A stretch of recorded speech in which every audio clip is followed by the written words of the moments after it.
Kita ulas soal penetapan pemerintah soal anggaran baru untuk fasilitas bagi pejabat dan pegawai pemerintah bersama pengamat kebijakan publik Agus Pambagio dan anggota Komisi 2 DPR RI Ahmad Doli Kurnia. Selamat malam, Mas Agus, Bang Doli. Malam, malam, Malam. Bang Doli.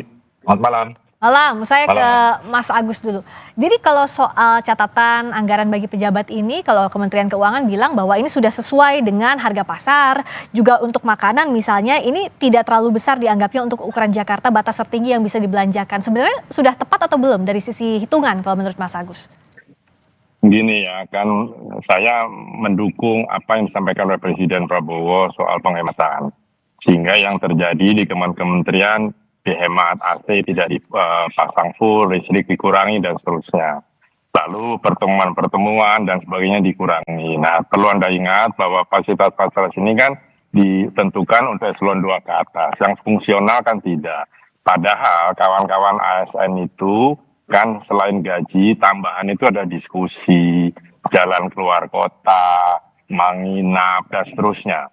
Nah, kalau itu sudah ditiadakan harus atau diturunkan, harusnya yang di eselon 1-2 juga sama. Ngapain beli sewa mobil lama-lama, kasih aja yang kan sekelas banyak lah MPV yang tidak terlalu mahal. Yang penting kan tidak kehujanan, tidak kepanasan. Juga patwalnya tidak usah banyak-banyak. Karena kalau kita minta patwal kan kita beliin motor itu, beliin mobil. Meskipun tidak tertulis ya, tapi artinya jangan diskriminasi lah. Yang ditekan terus adalah eselon bawah, tapi eselon atasnya tidak mau ikutan. Oke. Ya itu tidak adil. Kita kan mendukung apa yang disampaikan Presiden gitu. Oke, Bung Doli tadi disampaikan Mas Agus, yang berhemat, yang kena efisiensi jangan cuma eselon 2 ke bawah, eselon 1-2 juga harusnya sama-sama, sama rata sama rasa, gimana?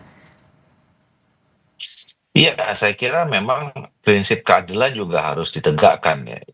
Intinya adalah bahwa kita semua mendukung ya, mau kita menghadapi situasi ekonomi yang sulit atau yang lapang, yang namanya penghematan efisiensi itu ya harus dilakukan ya. Untuk apa kita berboros diri kalau memang kita bisa hemat, itu prinsip pertama. Nah, yang kedua juga memang harus diberlakukan kepada semua yang semua level ya.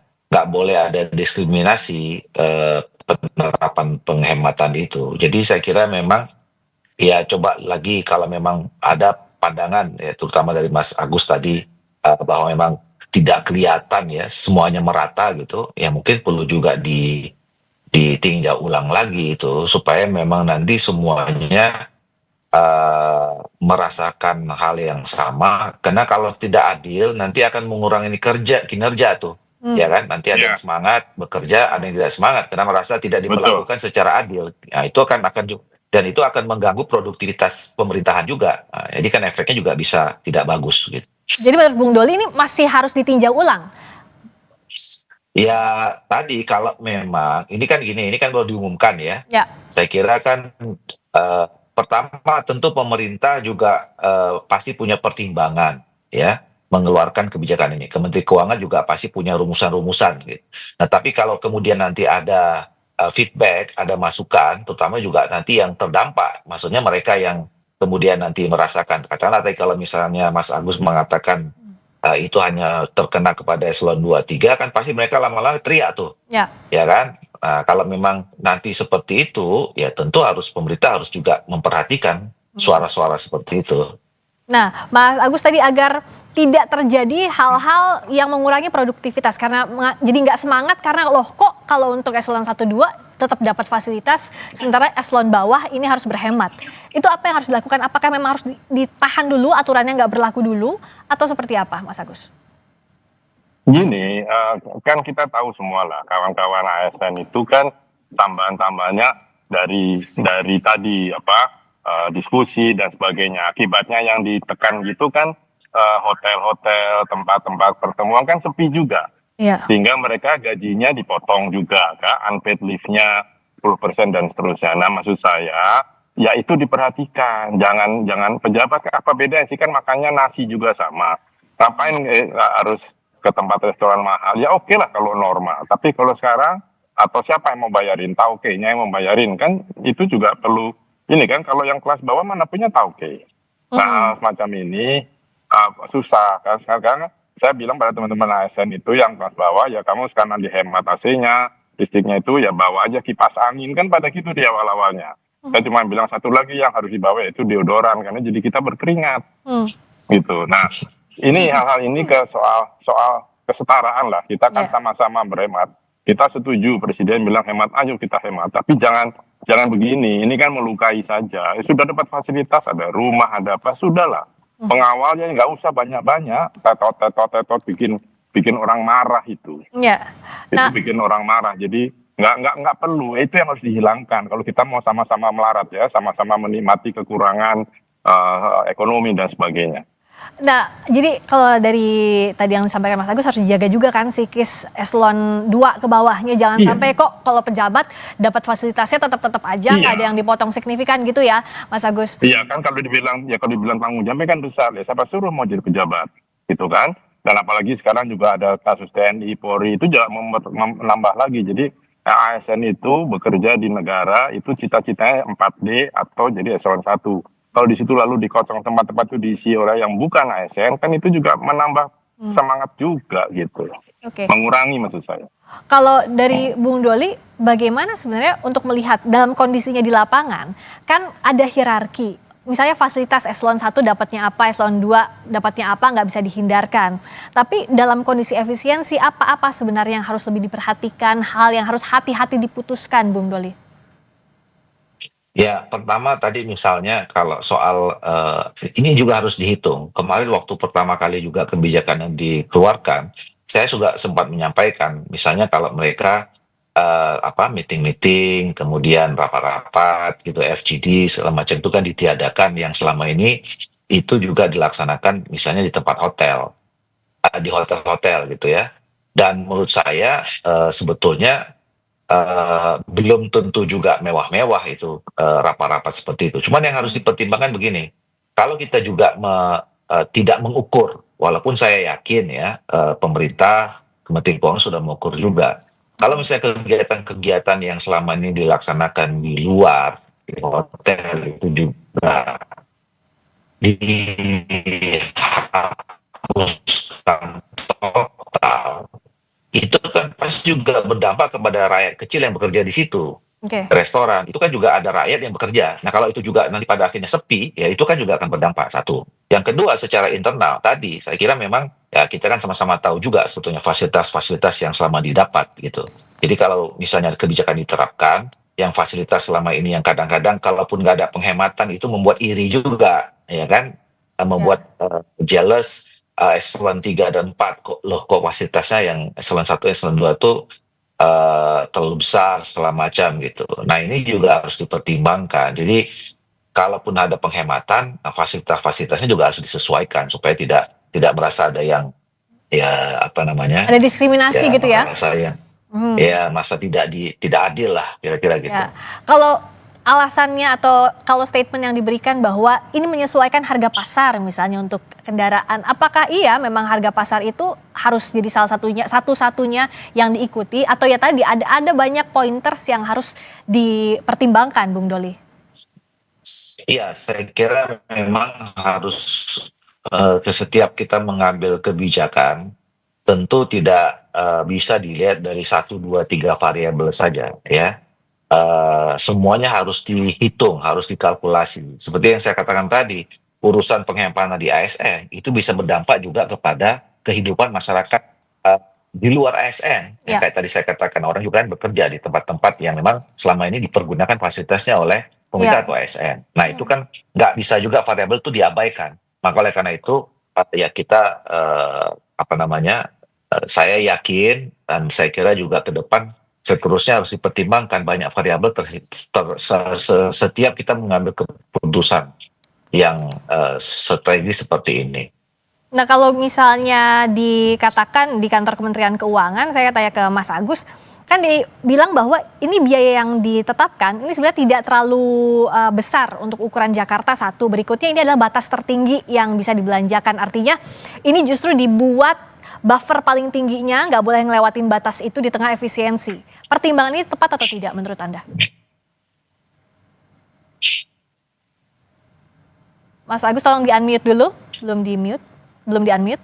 Ya, Ya. itu kan dasarnya apa? Yang landasan utama harga situ. Ya kalau standarnya Alphard, standarnya BMW, Mercedes dan sebagainya iyalah. Tapi kan tidak perlu itu.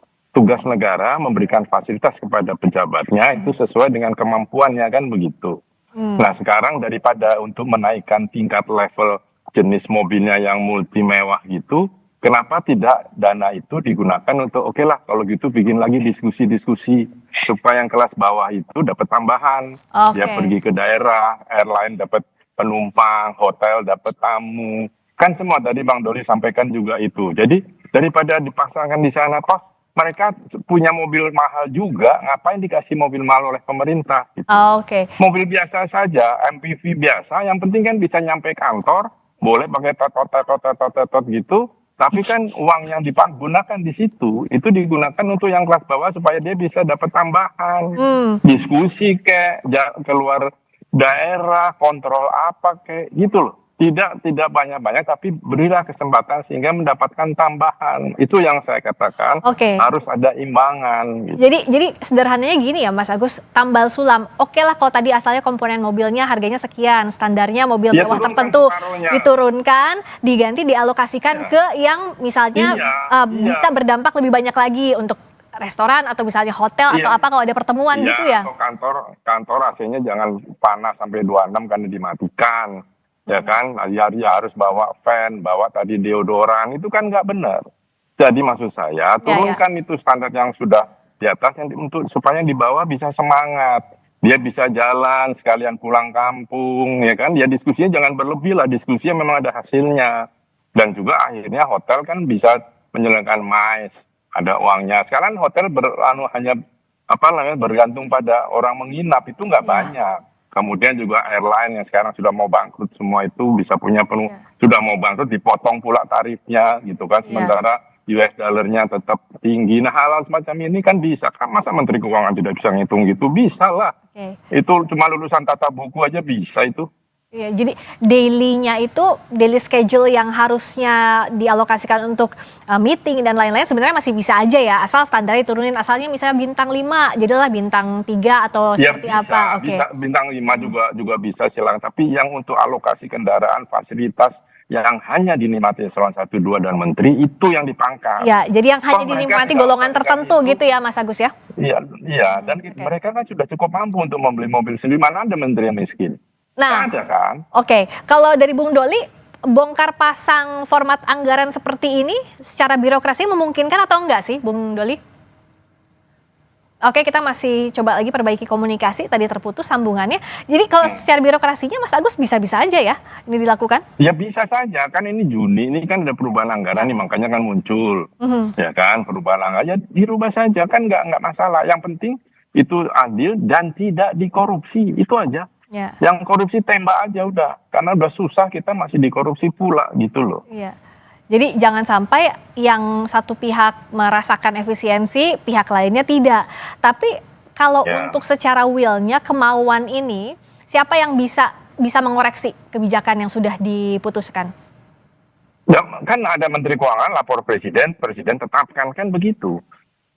Ya kan, kenapa dipotong begini, untuk apa, untuk ini Pak, ini supaya semangat teman-teman ASN bekerja menjalankan program-program Bapak, apakah MBG kayak atau apa semuanya, supaya dia semangat ini. Pasti setuju Presiden, saya yakin.